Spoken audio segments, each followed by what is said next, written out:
What a poodle can teach you about branding, why purpose, not polish, builds a brand that lasts. We tend to see poodles as pampered frou-frou show dogs, fluffy top knots, pom-pom ankles, more style than substance, silly bows and brightly colored toenails. But that's not the full story. Standard poodles were originally bred in Germany to be water retrievers. These dogs were finely tuned athletes built to charge into icy lakes and retrieve ducks and geese for hunters.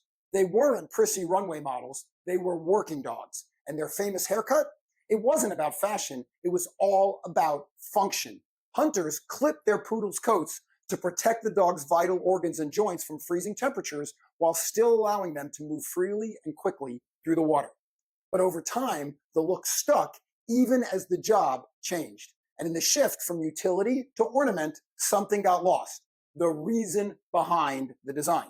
It got worse when the same haircut was applied to toy and miniature poodles solely for aesthetic purposes. Unlike standard poodles, who are strong, athletic, and built for real work, these little dogs were bred purely for companionship. The haircut became costume rather than gear. Back in the day, those strong clip dogs probably looked badass, lean, fast, and ready to launch themselves into the freezing water. But today, we've been trained to see them as silly. The style remained, but the substance disappeared. That's when the derision began, because now the image had no connection to the purpose. That's not just a poodle problem. That's a branding problem. But first, a story. We have a standard poodle named Charlie. She's not a show dog. She's a runner, a swimmer, a leaper. Charlie will run for miles and miles with me, then still have the energy to chase iguanas when we get home. Charlie isn't about looking the part. She's about doing the job and going the distance. When people see us running together, they sometimes laugh. Is that a poodle, they ask? I didn't know they could run like that. Well, they can. That's what they were bred for. It reminds me of how people treat brands. We become focused on how things look, logos, colors, taglines, and we forget what a brand is supposed to do.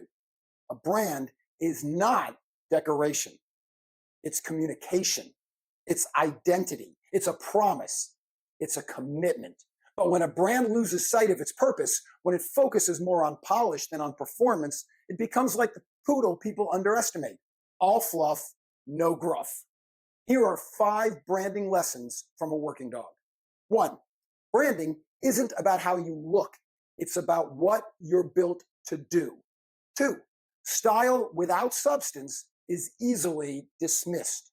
3, great brands, like great dogs, are built for action, not just admiration. 4, never underestimate a brand simply because it's been misunderstood.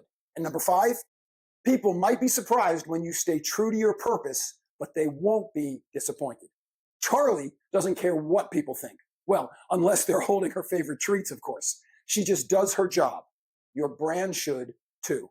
Speaking of doing your job and staying true to your purpose, if you're planning an event in 2025 or 26 and want a keynote that's memorable, meaningful, and will move your audience to action, let's talk. I use real stories, real takeaways, and even a harmonica or two to help audiences understand how to build powerful brands and what Poodles, Peloton, and Patagonia all have in common. Let's make your next event surprising and unforgettable. Just like Charlie.